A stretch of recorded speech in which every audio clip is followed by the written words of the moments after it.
Welcome back. It's time for our first, one of our big stories today. And today we dive into a hotly debated topic, even here at News Central, that's stirring emotions across Nigeria's education sector.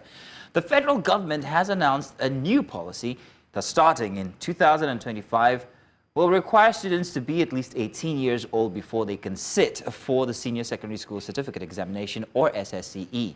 Now, this policy, which also affects the age at which students can gain admission into tertiary institutions, has sparked a range of reactions from educators, parents, and academic unions. Yeah. Now, critics argue that this new age requirement could roll back progress in education, stifle the aspirations of young prodigies, and ignore the realities of modern life, where children are often ready for higher education by 16 or even younger. However, supporters of the policy believe it will ensure students are mature enough to handle the rigors of university life and make well-informed decisions about their future.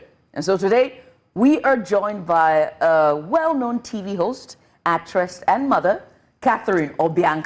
She's a host, a co-host of Jasiri, and she joins us live today on the program to explore her perspective on this controversial policy, its potential benefits, and how it aligns with your parental, your parental I would like style. to indicate here that it's a Mazzino sandwich. Because it mustn't be witty. Hey. But thank you very much. Blessed am I amongst women. Yes, indeed you are. Thank you for having me on the show, Thank guys. you You're for welcome. coming. Katherine, first off, what's your stance on this? What do you think about this age restriction?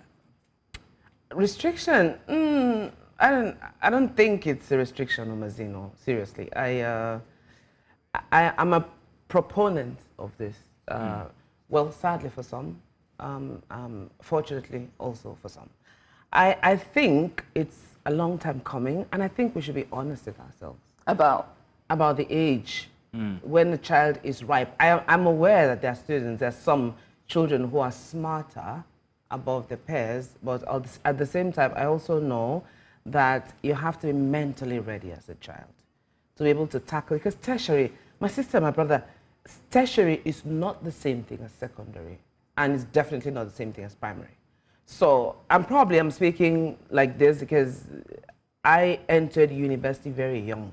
How old were you when you got into 15. university? 15. 15, because I left I left a primary 4 to go to GS1. So you can imagine all of that. So I entered uni at 15, and I struggled. I really did. Everyone was older, and I was called the eaglet in class. Yeah, but you've done so well. Yeah, but that's the for thing. yourself. I had to tap and dig in deeper into myself, and probably because I'm stubborn, I'm dogged by nature. So for me, after, I think my epiphany was when I failed my core course in university. I studied accountancy first. So I failed my core course in uni, and realizing I had to leave my class and go to the freshers class to take courses. Now that was humbling. Do you think it was because you were 15, or maybe you No, were just not interested? No, in... I was 15. Believe me, I was 15. Let me step in here and say that's why our system needs a whole total revamp, right?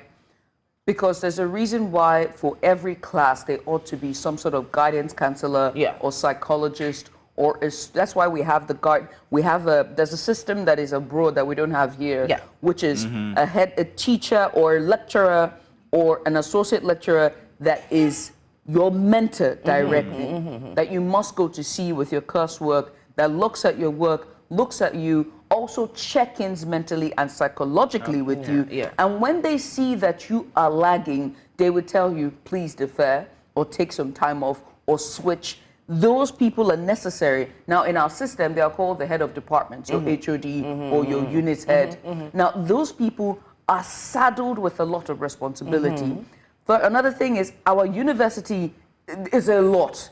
It's plenty. You know what I mean? Like the lecture rooms, it is a hall. It's overflowing. It is overflowing. With students. There's always a stampede whenever they need to write the general course examinations. And so because of that, they sometimes miss the mark too many times. And children like yourself and myself, we slip through the cracks. And so when did you get into university? I got into university at 17. And so was that a bad thing? It was supposed to be 16, but was that a bad thing that she's told that she failed her courses?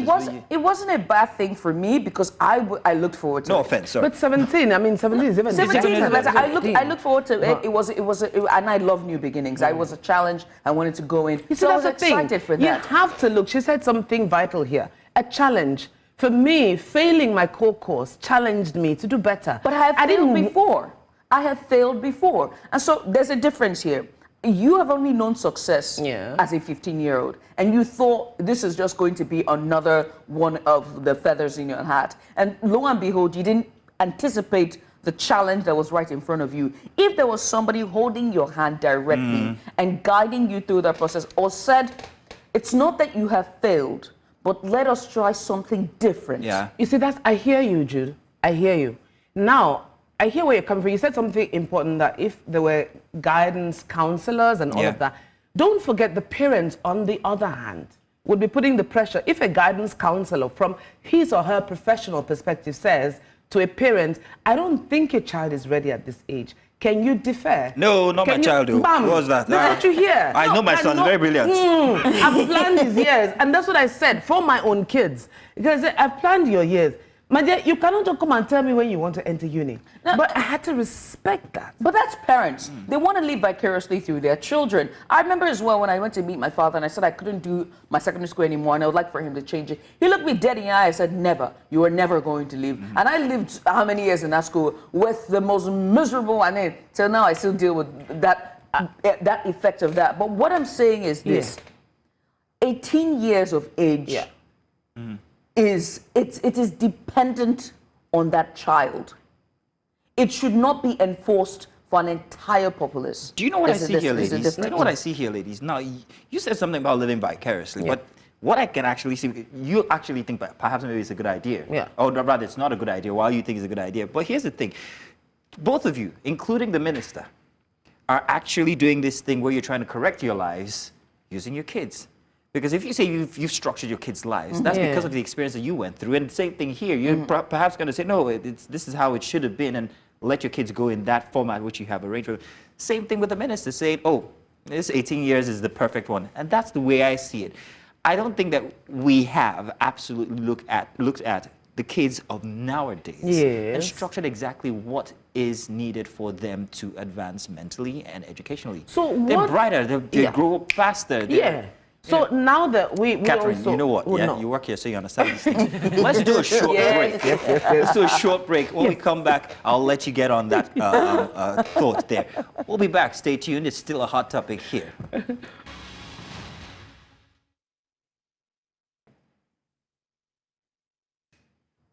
Welcome back. It's still that topic regarding the age restriction for, well, entrance into university, or perhaps maybe better put, for writing of WAEC examinations and NECO examinations. Well, obviously, it seems like they couldn't get them to stop entering university, so we'll stop them from the point of coming out of the secondary school. Let's stop them at.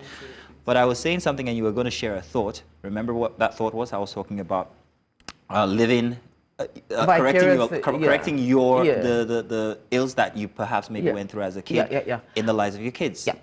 And I remember I was saying that when we leave, you know, maybe you japa, maybe you just relocate because of work or in search of greener pastures, and you go to another country.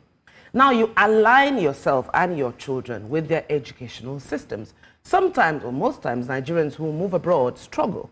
Why? Because we, in our heads, we have planned the years our children are in school. But when you go to a foreign school, like a school in different countries, and you see that your child of 9-year-old is doing more of leisure activities than working, than doing classwork, you ask yourself, what's going on here? But they know what they're doing. They're testing the strength of the children, but you cannot see that here. It takes a lot of adapting as a Nigerian parent. It takes a lot of adapting because in your mind, you think that these children are playing. And if you say, for example, your child comes to you and say, I want to be an electrician, what will you say? God forbid, not be my picking. You take the child to church for deliverance. You say, no, you must be a doctor, you must be an engineer, you must be a lawyer. If you have 3 kids, some parents have already chosen the professions that their children are going to pursue. I was supposed to be a doctor. There you go. So I would say this. And I'm glad you said this with you're using the case in the abroad, the Western university system in Nigeria. Our system and our educational system is so cumbersome on academics that they forget the other aspects of it. Yeah, because they don't think it's absolutely necessary. And that the onus lies on the ministry and the Minister of Education and the Board of Curriculum. In the abroad, especially in the universities in the US, they prioritize when you apply for universities, they will look at your resume and they will see whether you had volunteered in school, if you had extracurricular activities. In fact, they look at your extracurricular activities as pointers to have you on their honor rolls for you to come in. And they understand that balance is important. But here we don't see that even in our everyday life. Do we as professionals, it is difficult for us, and even oftentimes the higher ups, to understand that they have to be balanced. And it's not because they're toxic or they're being negative. It's because of what the culture is. And so I will say this, right?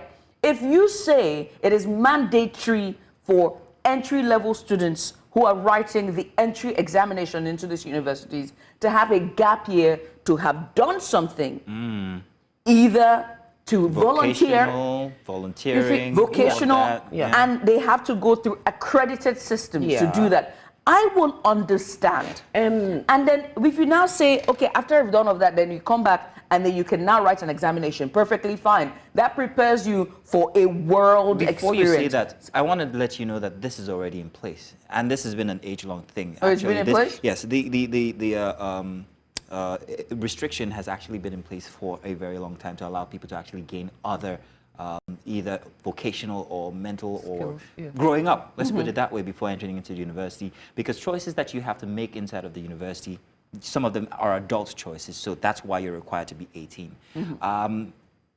Personally, I don't know. I think it's a good idea. I also think perhaps maybe it needs a little bit of tweaking to be able to accommodate. It's not a good idea. For me, fill in the blanks. If you want your child to, what you've said nicely, and you said it's been in place since, fine.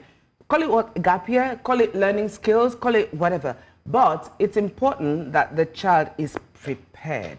Because I see students, well, I see children struggle. You're not prepared enough. No, I know. Okay. But to an extent, I see children of friends of mine who struggle, who have entered uni at 16. Because when you go abroad, you cannot enter at 15, so you will. Are they struggling academically or socially? Yeah, struggling academically, socially. It's a lot, like Judith says. It's plenty at the same time. And if it's a child who isn't used to so many people and just being in a tertiary environment at that age, they will struggle. So my son tells me, I'm going to do something else prior to entering university at 18. And imagine my shock as a Nigerian mother. I said, no, you can't have made it. Are you joking? 4 years, do you know? Yeah, because we do that calculation.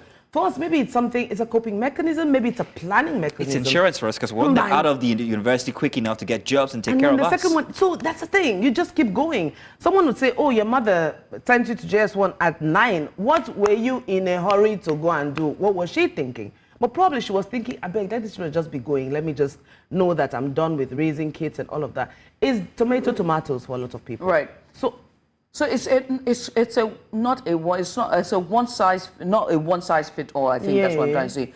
But at the root of it is this, right? And hopefully I'm able to clear this because my brain is still forming it, right? So at the root of this of it is this: when we must be able to compare best practices everywhere else. And for us, it's the Western education system, which we have adopted for our system. Now, when you look at theirs, they are light years ahead of us. The children, the university children, they graduate at 21, 22, and by 30, they are on their way from mid-level to a high executive, high-earning job, six-figure jobs, right? They are able, by 30, 31, to switch gears. In their 20s, they have their masters already. They at that time, because they're still young, they can decide to either go for academia, do doctorate degree. They can be able to switch because they have the luxury of time. Okay. So you're And that's saying, the essence of it. So you're saying we don't have the luxury of time. We don't have the luxury of time. Okay, so let me backtrack a little bit I quickly. wish I could Oh let my you, God. but it's 10 o'clock already and we have It to is? go. It is. Okay. We have to do the news. I'm hoping that they'll let us come back and actually take this, continue on this conversation. But unfortunately, we They do told us not have that time. But on a final note, send the kids to the farms because that's where we need people. If you ask me, let's change the Yeah, system. just don't. I know you're shocked. So send I the kids will- where? For you, he says the farm. So for you. Oh, send them to explore. Let them have life. that too. Let them eat. Let them enjoy. That too. If you think that they should wait till 18, then let them have other experiences. Let them go for advocacy. Let them volunteer. Let them learn other things. Let them live life, and then maybe then they'll be able to make those life-changing decisions that you think that they cannot make at 18. Let them live.